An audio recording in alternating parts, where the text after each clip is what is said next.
Hey, what's up, everyone? My name is Crew. I'm an anesthesiologist. I just recently graduated from anesthesia training, and so I thought this would be like the perfect time to make a video on how to do well in anesthesia training. So, whether you're a brand new CA1 or maybe even a medical student who's on their rotation, I think these 4 points will put you up for success pretty early on.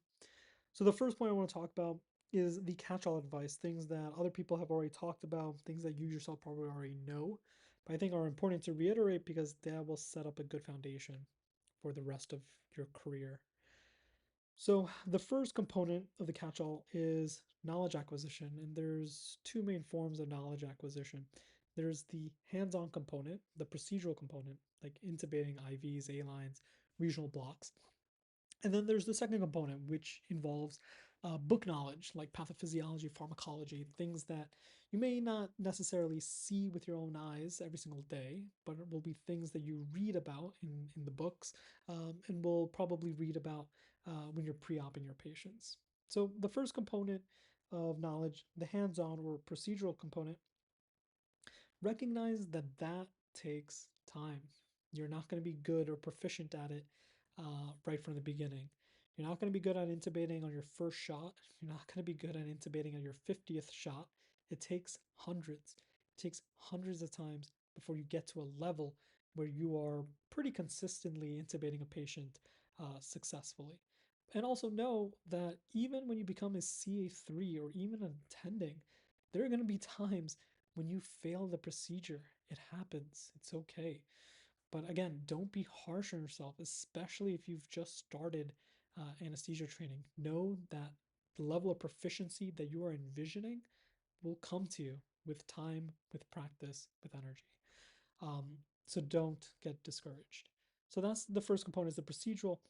But the second component that I think is often more neglected is the book level uh, knowledge. Things like pathophysiology, disease processes, pharmacology, anatomy, things that you can only gain through a textbook or through reading.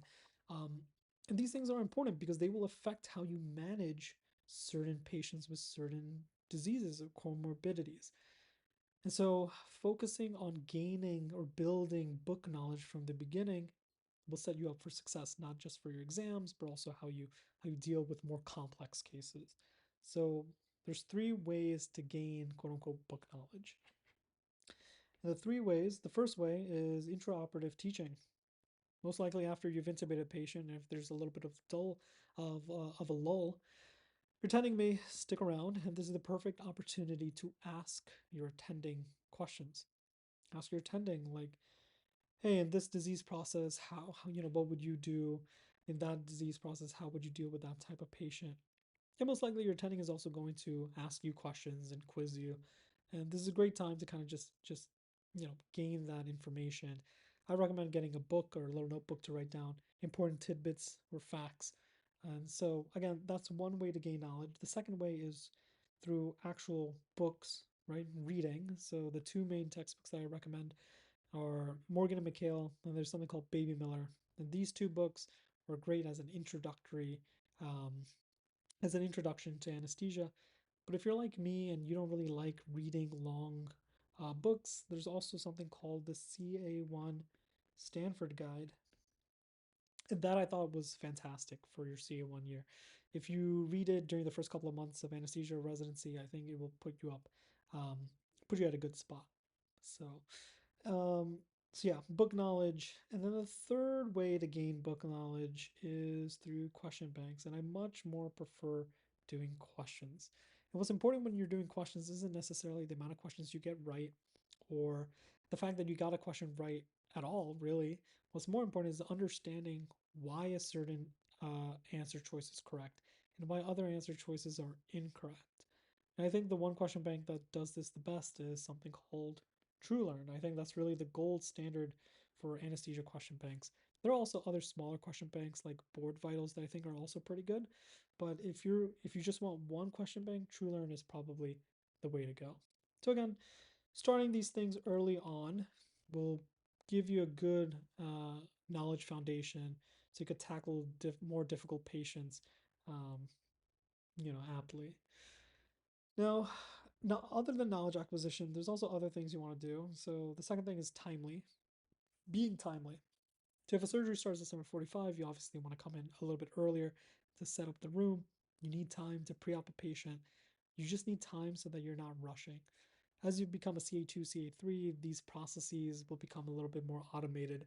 But when you first start off, give yourself time so you're not rushing. And then the third thing is every single day, pretty much, you're going to be working with a different attending. Now, one of the great things about anesthesiology is that there's multiple ways to skin a cat, multiple ways to do things. And so each attending you work with is going to have a different way of doing something. Um, and sometimes it could be a little frustrating because you may do something with a specific attending, and then you do it the next day with a different attending, and that different attending may call you out, may give you a hard time. And so the best way to actually avoid that is just ask. Ask how your attending likes certain things to be done, even trivial things like taping the endotracheal tube or induction med dosage. Just ask your attending. I think that'll make working with different attendings every day a lot more tolerable.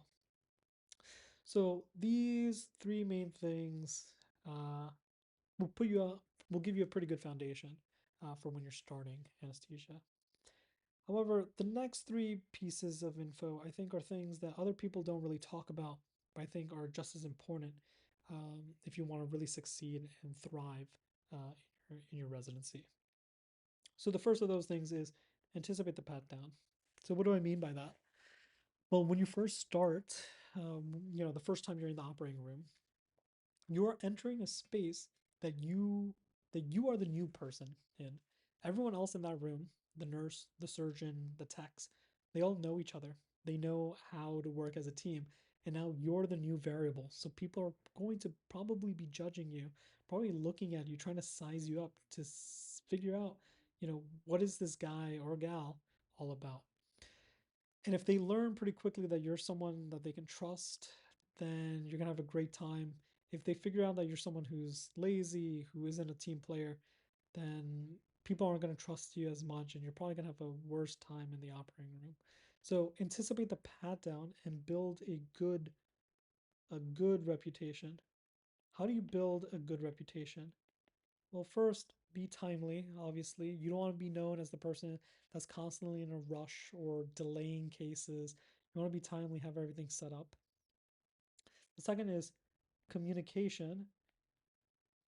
So speaking with your surgeon, speaking with the staff in the room when emergencies happen or things are unexpected, unexpected things happen. Communication is important. Being timely and just basic decency. So if you ask a nurse to help you with something, just saying please and thank you, I think goes a very long way, um, especially when you're the new person and people don't really know what kind of personality you have. I think just doing basic decency will get you a long way and getting along with other people and just being part of a better team. Now, the third thing that you want to do is recognize it's a small world. What do I mean by that? Understand that anesthesia residency isn't forever. After 3 years, you are going to be going out of residency and finding a job. And recognize that the world of anesthesiology is rather small. Your program director, maybe the chief of anesthesia at your program, and these two people, it could be two different people, it could be one person, but most likely it's two different people. Know that they are the ones that are probably going to be writing you a letter of recommendation. Maybe they are people that you're going to be asking for a letter of reference. And so know that it's a small world and that these two people probably know a lot of other program directors or other anesthesiologists at other institutions. And so making a good reputation not only helps with the immediate team that you're in every single day, but also helps build a good reputation that follows you even once your training is over. And so recognize it's a small world, do the best that you can during your residency training, try to be a team player, and that reputation will stick with you and people will advocate for you when it's time to go out into the real world and find a job.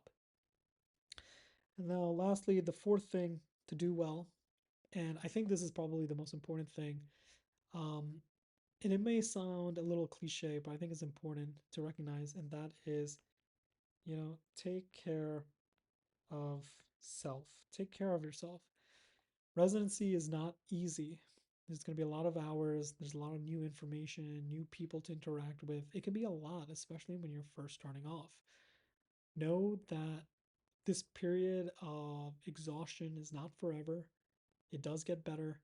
Um, but while you're in residency, do whatever you can to take care of yourself, whether that means spending an afternoon rather than studying, hanging out with some friends, or doing a hobby that you enjoy, watching that movie, going to a nice restaurant, whatever it is that you like to do that helps you de stress and take your mind off of work, do it.